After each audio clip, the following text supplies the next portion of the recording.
Hello guys, welcome back to our channel.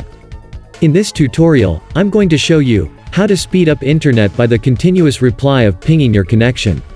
For more information about this tutorial, visit our article. Link provided in the description. Without any delay, let's get started.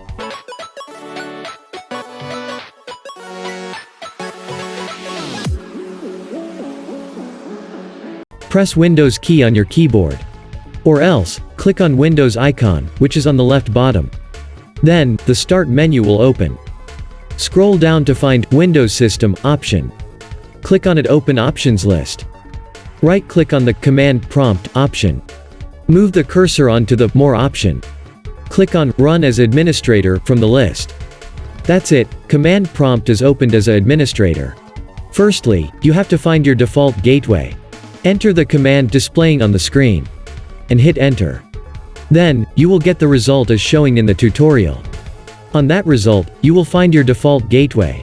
Now, enter the command as displaying on the screen. In this command, you have to enter your default gateway address. And hit Enter. Then, you will see the result as showing in the tutorial. Hope you like this tutorial. For more information, visit our article. Link provided in the description. Subscribe to the channel for more interesting videos, and don't forget to hit the bell icon.